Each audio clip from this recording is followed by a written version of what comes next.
Magandang umaga, tanghali, hapon, gabi sa Taurus. Sign with the earth element. Lola Baby nagpapakilala. Okay? Isa lang pong like, shares, and subscribes. General reading po ito, hindi personal. If you wanna private reading, feel free to email me. Okay? Tingnan natin your energy. Okay?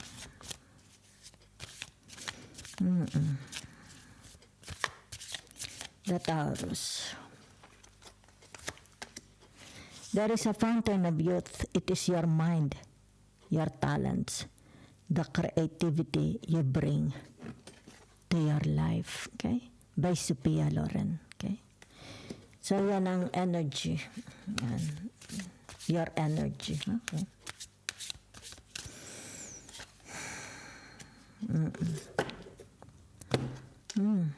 Just believe in yourself, even if you don't. Pretend that you do, and at some point, at some point, you will. By Venus Williams. Okay? Venus, yan yung tinatawag na athlete, the tennis athlete. Di ba? Maganda, ano? There are so many great things in life, okay? Why dwell on negativity? Okay? Yan. By Zendaya. Okay? If you have a tendency na maging negative, okay? Magnega. Iwasan nyo ito, okay? Hindi yan maganda. Nakakapugrot yan, nakakapigil, okay? Nakakahina sa inyong tinatawag na kabuhayan. Okay? Buhay. Things begin to happen once belief becomes a deep conviction. Okay? Yan.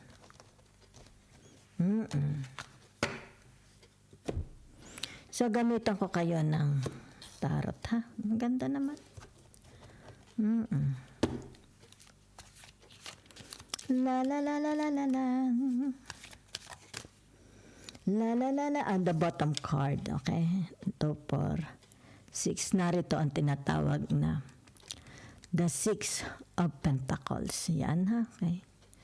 So, ibig sabihin nito, yung tinatawag,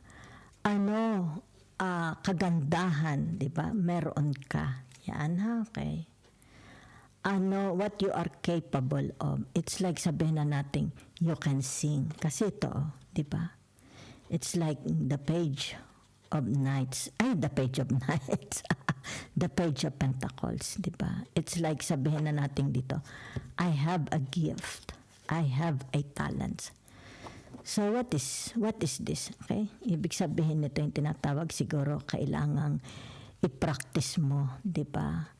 Hasain. It's like tinatawag na ilalabas, di ba? Okay? It's like I want the world to hear, to listen, to see what I'm capable of, di ba? Maaari din naman ito yung tinatawag, okay? Na kagandahang ugali, di ba? It's about it's like sabihin natin kaya kong magmahal, di ba? Yan. Kaya kong i-provide, di ba? Yan. Kumbaga dito'y tinatawag na kung bibigyan lang ako ng pagkakataon, di ba? Para lang ito is mailabas ko. Di ba? It's like tinatawag, I have a powerful voice, okay? Kumbaga dito'y I can sing soprano o kaya alto, di ba? Yan. Sabihin na natin dito tinatawag, I have a very, very creative ideas, okay? It's about my passion, di ba? Maybe dito sabihin na natin, I can talk, okay? I have a gift to talk, di ba? Yan, no? Ano itong mga katangian meron ka, di ba? Kumbaga dito, maaring sabihin na natin, they want, it's like to see is to believe, di ba? It's like Taurus, okay? Ano ito, di ba? It's like, sige, pinagmamalaki mo to. It's like, sige, show it to me. Convince me. Diba? Yan, no? La la la la la la la. Maybe it's their curiosity about you. Or maybe this is your curiosity, how they will welcome. Kung ano ito. It's like special gifts, skills, your creativity, your passions, your galing, di ba? Your power. Yan, okay? Maganda. So, ibig sabihin nito, yan, teka muna ha. So, ito yung tinatawag your first major arcana. Diba? So, ibig sabihin nito yung tinatawag na wala. Okay? Uncertainness. Maybe there is uncertainness. Sabihin natin emptiness. Diba? Yan. Pwedeng ikaw, ang energy na ito, diba? Or sila. Diba? It's like either iyo itong energy na ito or someone's energy. Okay? So, halimbawa, sabihin na nating energy mo yan. Diba? So, ito yung tinatawag, ito ang kailangan ko because I can provide. Diba? It's like sinasabi mo, this is I am capable of, I can provide, I can give. Diba? Yan. Pero narito ang tinatawag na the moon, di ba?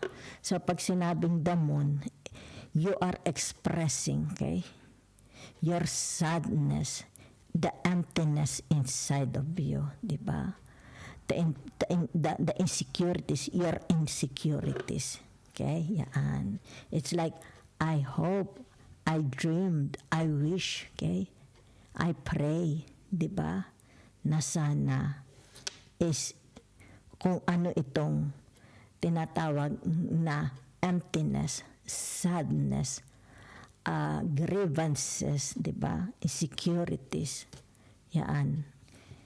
Since you are capable, okay? To give, okay? Kung ano itong meron ka, di ba? Na sana ito is magkaroon ng sagot or matagpuan mo. Sabihin natin, matagpuan mo ang the Romeo, the Juliet of your life. Matagpuan mo ang career, trabaho na gustong-gusto mo, 'di ba? Matagpuan mo ang halimbawa sabihin na natin ang magpapasaya sa iyo. Tao man ito or materials, okay? Kung halimbawa ikaw naman ito, 'di ba? It's like sinasabi, kung bibigyan mo lang ako ng pansin. Kung halimbawa energy ito ng iba, it's like there is someone here, okay? Tapos na tayo. So gagamitan natin ng energy ng iba, 'di ba? It's like tinatawag na kung ako lang ang ispapansinin mo, Taurus, 'di ba? Okay? I know how to love. I am capable, 'di ba? Of providing this to you. Diba? It's like tinatawag, kung papansinin mo lang ako. Diba? Kasi may mga pangangailangan ako. Yan, okay. It's either yung binanggit ko, energy mo or energy of someone. It's like tinatawag, they are dreaming of you. Okay? They are dreaming of makausap ka. Diba? Makatiyap ka. To spend a night with you. It's like a one night stand, di ba? Kumbaga dito, to feel your arms, to feel the warmth of your love, di ba? Yun. So, kaya na lang, ha? Either energy mo ito or energy of others, okay? So, narito yung tinatawag na the Six of Swords, di ba? So, ang ibig sabihin nito, yung tinatawag na meron ditong, it's like an introduction, di ba? It's like, sandali lang, ha? A transformation, di ba? So, there is someone here, it's like tinatawag, handa siyang magbago. Yan, ha? Kasi narito ang damon. Okay? It's like sinasabing, kaya kong magbago, 'di ba? Okay? So maybe this is someone, okay, from your past. Okay? Ibig sabihin nito, one time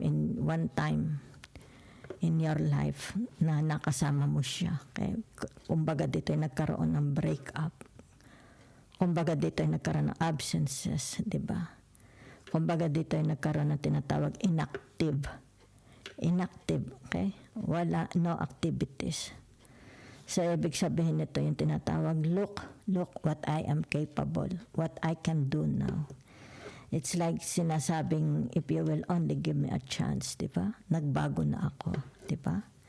Is this you or them? Kung sino man yan, di ba?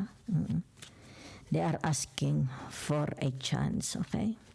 A break, okay? Let's say, sabihin na natin, let them, tinatawag, let me convince you, di ba? Yan. So, makakaroon dito ng tinatawag na communication because this person is manifesting, okay? Manifesting of sending you a letter, sending you memories. It's like sabihin natin, natatandaan mo pa ba, okay, itong dokumento na ito, itong sulat na ito na nagpapatunay na once upon a time we are in this relationship, di ba? Do you still remember this place, di ba? Do you still remember this restaurant, di ba? Do you still remember this park? We always come here, di ba? Yan. Kumbaga dito ay tinatawag, masyado tayo ditong absorbed, di ba, sa isa't isa. Kaya dito, it's like tinatawag, the memories, okay? This person is bringing the memories of the past, di ba? So, nakikita ko dyan sa inyo mga Taurus, whatever is this, di ba? Maaring ito'y sabihin natin, nakasama mo sa trabaho, nakasama mo sa pag naging asawa mo, di ba? Maaring naging kaibigan mo, di ba? Yan.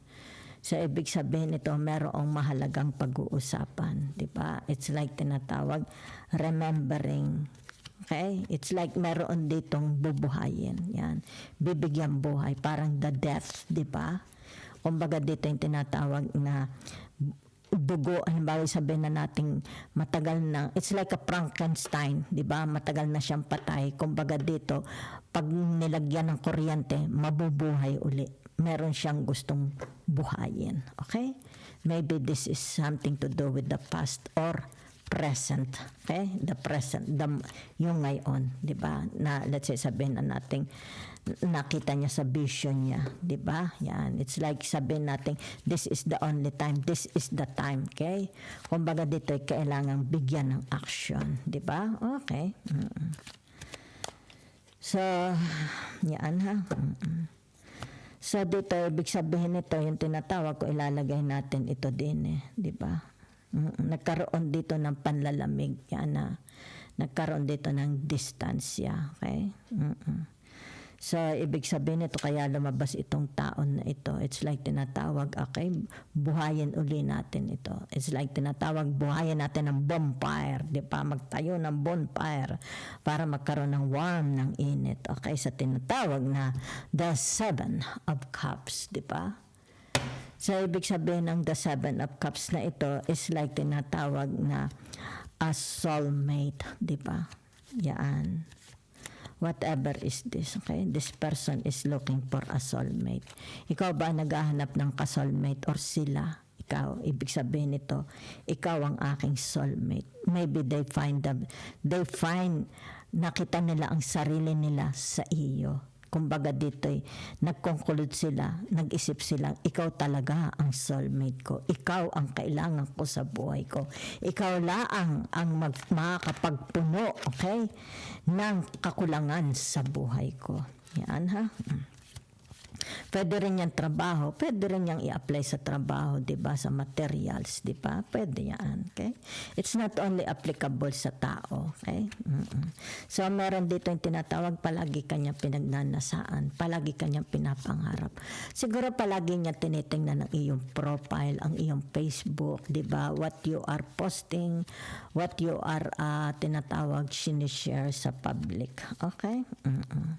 So, kung kaya dito namumuo ang tinatawag na emotions, yung tinatawag na, it's like a sexual fantasy, a sexual dreams, yan, no? Pinagpapantasyahan kayo. It's like nakikita dito ang kanyang kalungkutan. Kung kaya dito namumuo, it's like tinatawag, kailangan ito is i-approach ka. Okay? Maybe they are thinking of approaching you. Siguro nag-iisip pa lang sila kailan, di ba? Kasi nakikita dito yung tinatawag their vulnerability, so tinatawag na damon. Maybe they are shy, maybe they have no courage. Wala pa, nag-iipon pa sila ng courage para i-approach ka. So the energy I'm seeing here is if hindi ikaw ito, is somebody else, okay? So sa tinatawag na from the 7 of Cups to the 4 of Cups, di ba? So, ibig sabihin nito, yung tinatawag na this person, okay, it's like wants to build a relationship, wants to have a commitment, di ba? Yan. So, maybe this person na ito is, sabihin na natin sa kasalukuyan, is already in a relationship, but this person wants to live this relationship, okay? It's like tinatawag na they are no longer happy. And dito nakikita, maybe sabihin natin mga exes mo, whoever is this, di ba? Maaring ito yung tinatawag. Meron dito mga byuda, they find you very attractive. Maybe ikaw ang byuda, you find them very attractive. Okay? So, ibig sabihin itong tinatawag na the 4 of Cups, itong 7 of Cups, okay? The 7 of Cups to the 4 of Cups. Okay? So, ibig sabihin nito, gusto nila ng tinatawag na karelasyon, di ba? Kasi lalabas na, ang nakikita ko dito, this person is already in a relationship and they want, ibig sabihin nito, kung magkakaroon ng magandang outcome sa inyong pag-uusap, because there is, it's like tinatawag, nagpaplano ang taong ito, i-approach ka, di ba? Kausapin ka. Kumbaga dito, kung halimbawa sabihin natin there is still a spark because this person will, once tinatawag, dala-dala niya the memories, okay? Na magpaparemind para kumbaga dito yung tinatawag na once upon a time, ganito tayo. Yan, di ba? It's like kikilitiin, gusto niyang gisingin ang iyong tinatawag na kanasaan, sex, yung sexual, your desire, di ba? Your fantasy, para mabuo uli itong tinatawag na a relationship, di ba? Itong love na ito. Kung kaya dito, he wants, bago siya gumawa, it's like itong taong ito is already in a relationship, but nakikita ditong this person is no longer happy. So he wants to try, she or he wants to try to come back to you. Dala-dala ang tinatawag na from the past, the memories from the past, di ba? It's like tinatawag dito na bago niya tapusin itong relationship na ito, gusto niyang masiguro na magkakaano kayo. It's like tinatawag na there is, okay, yung pagsang-ayon, both of you. Okay? So, nakikita ko for you, meron dito magbabalik. Okay? Malakas. Ilang beses na ito sa inyo, Taurus, malakas. Okay? Once upon a time in your life, nakikita ko sa inyo, meron kayong mga nakarelasyon, di ba? And they want to come back. Okay? It's like pinagsisisihan nilang mabagsik. Okay? Itong kanilang relationship na pinasok ngayon. Okay? And they want to bring back the memories to you. Para dito yung tinatawag na lumambot uli ang puso mo. Either ikaw ito or sila ito. Diba? So watch out because it's manifesting and it's coming. Because maaring personally they will come to you or ikaw ang paparoon or tinatawag na magpaparamdam siya sa iyo. Maybe tatawag siya sa iyo, magpapadala ng letters, di ba? It's like, halimbawa, ipopost niya sa social media, yung tinatawag the memories, you and this person, di ba? It's like tinatawag dito para buhayin, mapansin, di ba? Yan. Thank you very much.